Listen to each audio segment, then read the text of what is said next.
What's up, everyone?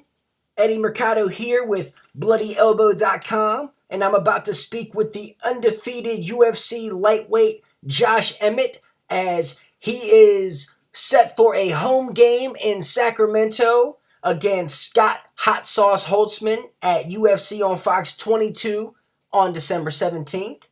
So let's check in with Josh and find out what he's been up to since his last fight with John Tuck. Find out what he has in store for Scott Holtzman, and find out his thoughts on getting to fight at home. Hello? Mr. Josh Emmett, how are you, sir? Good, how you doing?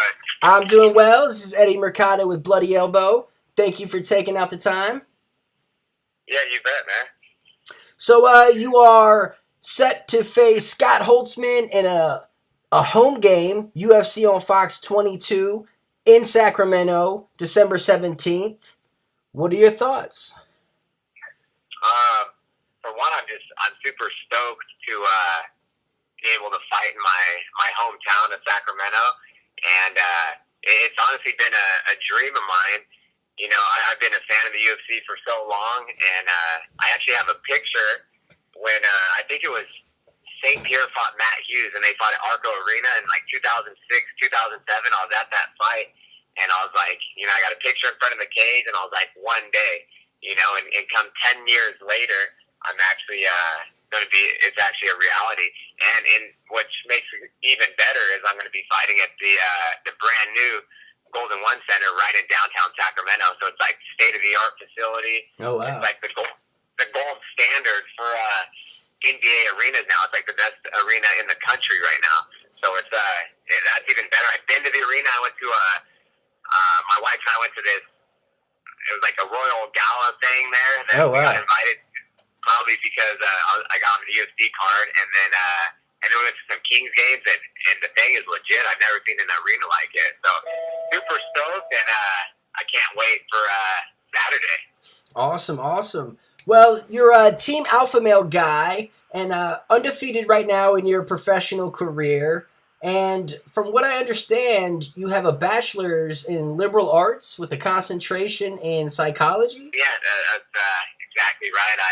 I got my bachelor's degree in psychology from Menlo College, where I went down and wrestled there. And I wanted to get my degree first, you know, just in case the fighting thing didn't work out. I always wanted to do it. And I also knew I'd get better at wrestling. So I went down there, put in some time, got my degree, and you know, got better at wrestling too. So it all worked out. Then I came back and picked up where I left off, and you know, started fighting again. Okay, so you were already fighting, and you chose to pursue your academic career, so to speak, in pursuit of your fighting career? I hadn't fought yet, but I started going to Uriah's gym, and like when he first opened it, and I would say that was right around 2006. I wrestled at a junior college here in Sacramento, Sac City College in 03 and 05.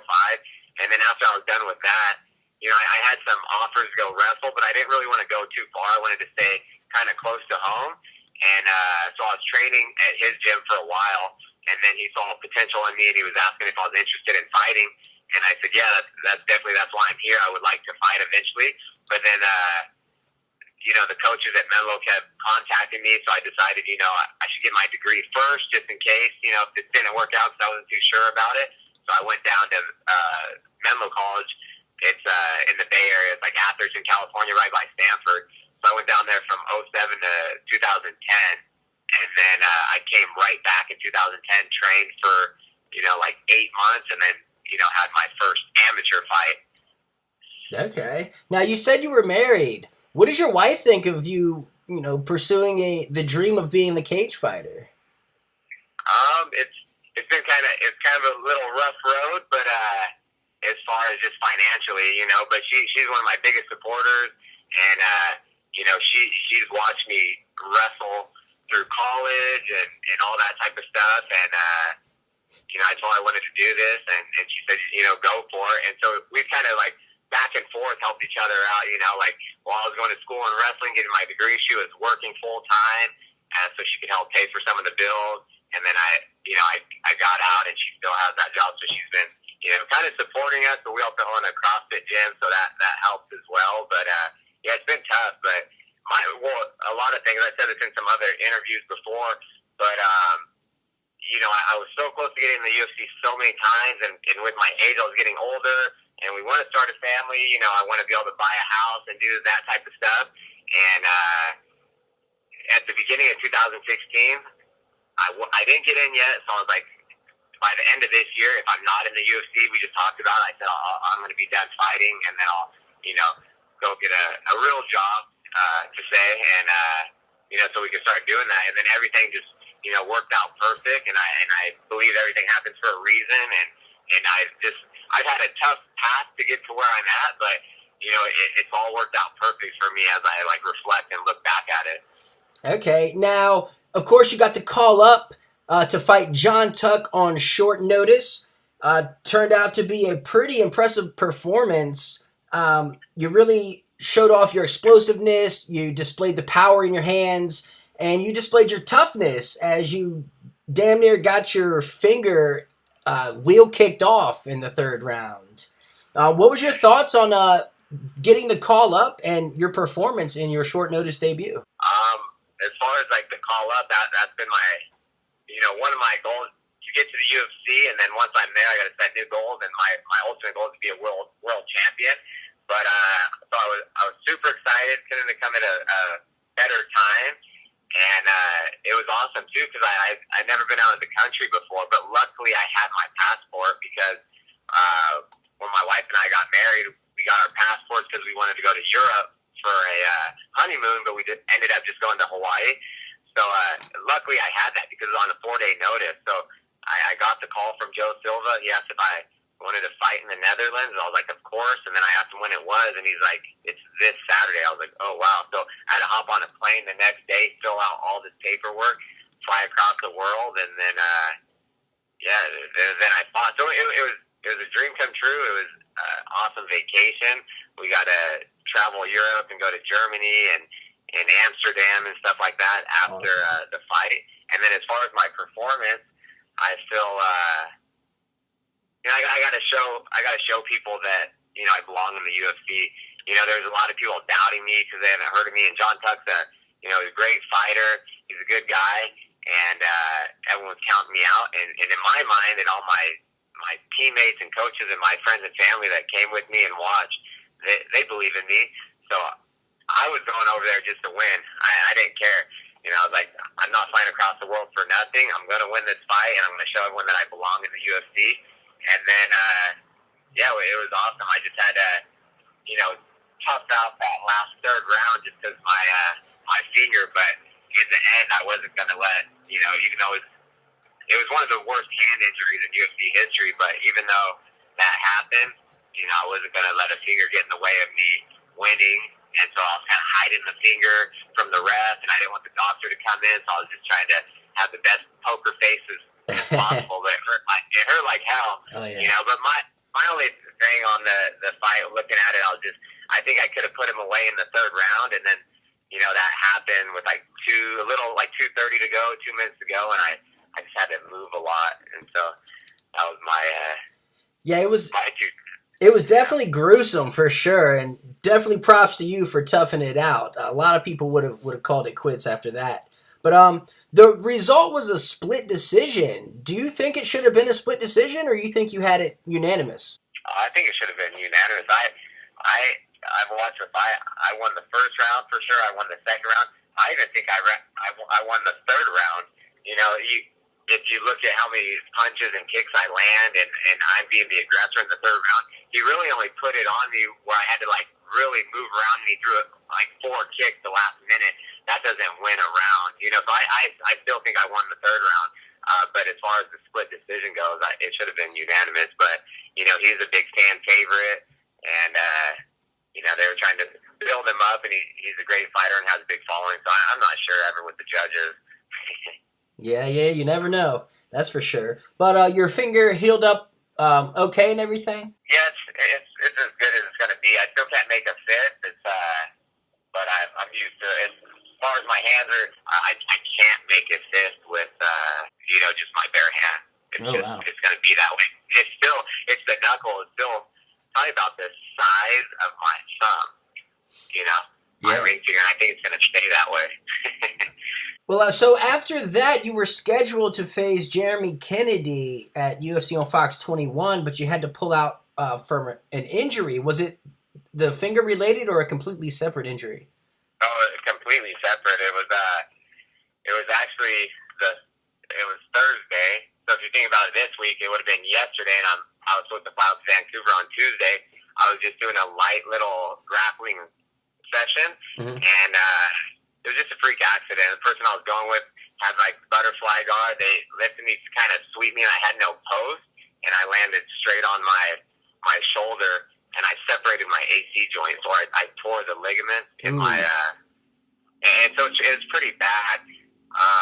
And I was still trying to fight. I was like, just give me until the weekend. Let me see how I feel. I went to my doctor. I got a cortisone shot in the shoulder, but it was so bad I couldn't even move my arm for, it was borderline surgery. It was a grade 2 tear, and at grade 3 they have to operate. Grade 2 is kind of iffy, so we just kind of had to wait it out. But it was just heartbreaking. I was banking on keeping the momentum rolling and getting another big win, and going to a different country again, and it didn't happen, so it was kind of devastating, but it'll work out in the end. And with that too, it just made me like more hungry too after not getting the fight. I still went to Vancouver because I had a ton of friends and family that already bought tickets and set everything up, so I could get there, and I watched the fight, and it was just, I don't know, it just ate at me. I was like, I should be here right now, get another big win.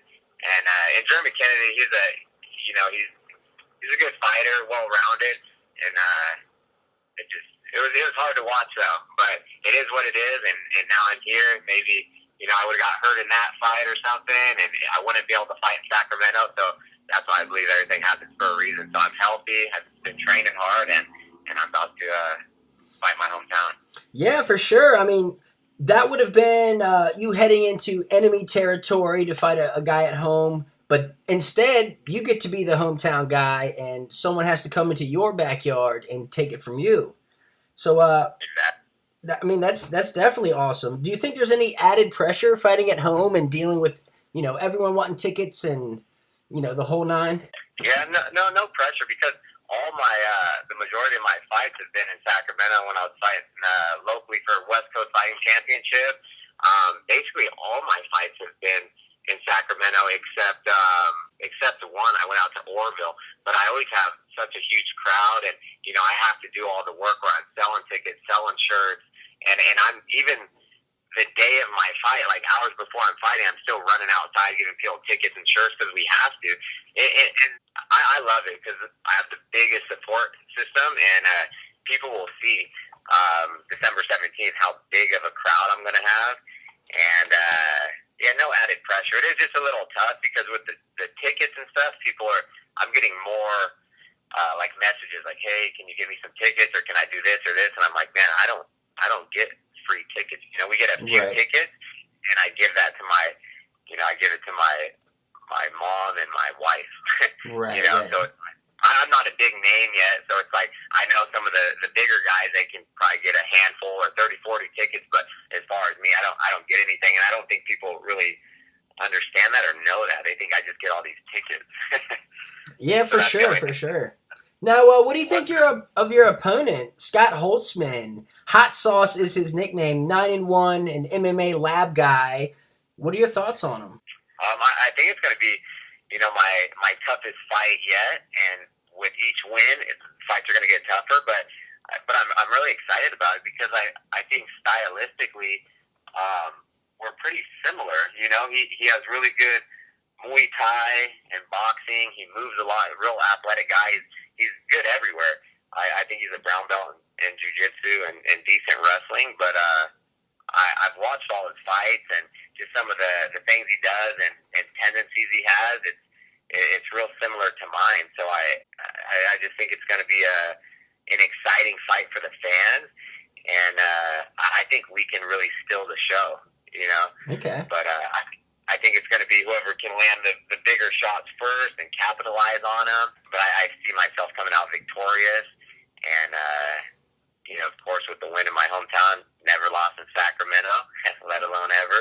So I'm definitely going to put it on him. And I've been fighting besides the Tuck fight. You know, I was a champion at West Coast, so a lot of my fights I've been fighting 5-5s. So, you know, the 3-5s I love. I could do that all day. Yeah, for sure. Now, a little fun fact about Holtzman, he has a liberal arts degree in sociology. So this is liberal arts versus liberal arts here. Psychology versus sociology.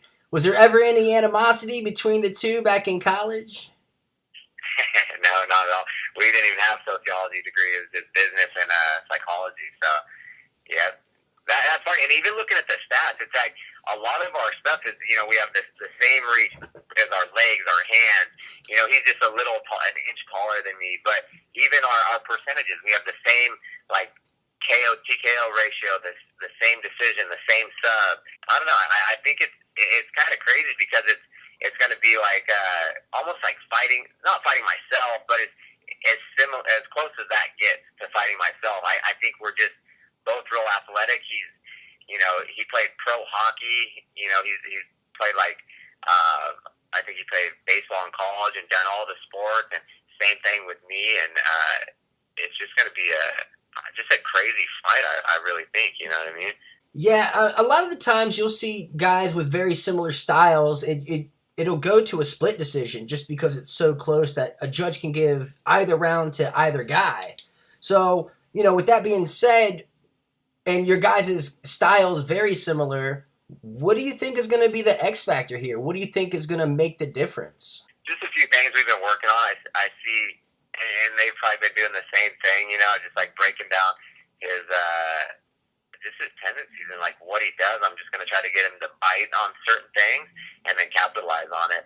But even besides my last fight, you know, I've never even lost a round before, and I still don't think I have. So, you know, I'm going to go out there and try to win every round, and I'm really going to go out there and just try to just put on the performance of my life and get a huge win at home, and the arena is going to be going nuts. So I'm just going to stick to my game plan and do what I do, and it seems to work out for me. Okay, now how do you see it ending? What would your prediction be?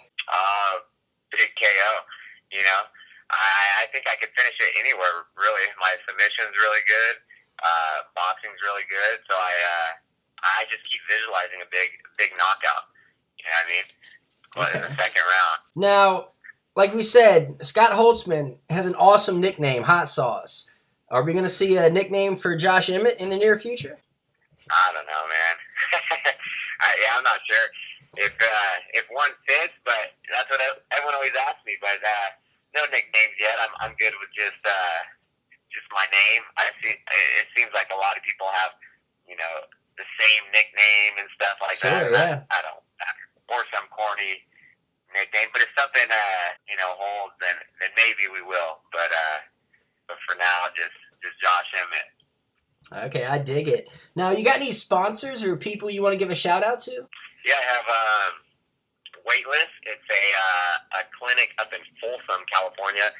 My doctor, he's a nutritionist, and he specializes in weight management, and they have tons of just cool machines that they do, you know, liposuction and skin tightening for, you know, a different demographic, but then for athletes, they do a lot of body composition, which I work with him. He does all my nutrition, supplements, and also my VO2 max.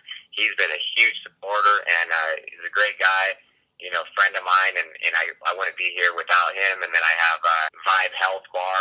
It's a healthy foods place with acai bowls and stuff like that, and that's in Oak Park and downtown Sacramento, East Sac. Capital Float, just deprivation chamber.